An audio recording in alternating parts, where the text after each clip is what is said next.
पुण्यातील शरद पवारांच्या राष्ट्रवादी काँग्रेस पक्षाच्या 26व्या वर्धापन दिन समारंभामध्ये शरद पवारांनी देशाच्या सुरक्षेवरून चिंता व्यक्त केली। मोदींनी शेजारी देशांशी सुसंवाद ठेवला नाही आणि त्याचे परिणाम देशाला भोगावे लागतात असं म्हणत शरद पवारांनी मोदींवर टीकास्त्र डागलं। शेजारी देश आपल्यासोबत नाहीत त्यावरून त्यांनी टीका केली। तर राजा जर विमानाने फिरत असेल तर त्याला प्रजेची परिस्थिती काय करणार असं म्हणत खासदार सुप्रिया सुळे यांनी देखील मोदींवर टीका केली। या टीकेला मुख्यमंत्री देवेंद्र फडणवीस आणि उपमुख्यमंत्री एकनाथ शिंदे यांनी आता प्रत्युत्तर दिलं। जर राजाच जर विमानाने फिरत असेल तर त्याला माहितीच नाही ना प्रजाची हाल चाललेत काय। त्यामुळे लोकांच्या अंतःकरणात जाऊन घरात वाडी वस्तीवर जाऊन बघा काय परिस्थिती झाली। तो फहाद म्हणला होता राखीताईंना विचारा अर्बनायझेशनचे काय होते। त्या राखीताई रोज मुंबईत आंदोलन करतात। त्यामुळे या सगळ्या गोष्टींचा गांभीर्याने तुम्ही विचार करा। सुप्रियाताईंनी जे सांगितलं ते सत्य आहे।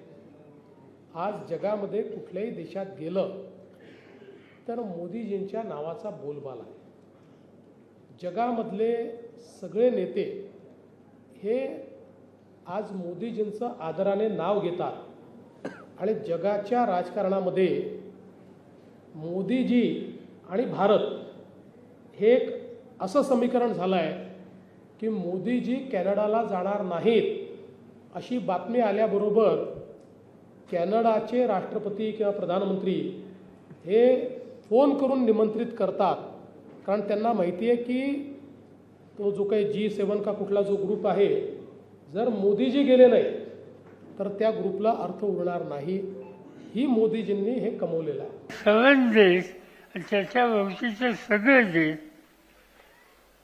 आणि आमच्यामध्ये सुसंवाद आहे असं म्हणण्याची स्थिती नाही। याचा अर्थ आहे देशाचं नेतृत्व करणारे घटक त्यांनी ही सुसंवादाची स्थिती जाणीवपूर्वक निर्माण केली नाही तर त्याची किंमत देशाला द्यावी लागते। शिवसेना NDA मध्ये आदरणीय प्रधानमंत्री मोदीजींच्या सोबत अतिशय खंबीरपणे उभी आहे।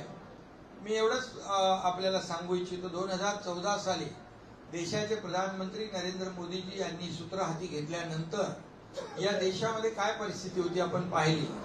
सगळे घोटाळ्यांची मालिका या ठिकाणी आपण पाहिली आणि या देशामध्ये पूर्णपणे भ्रष्टाचाराची बजबजपुरी माजली होती।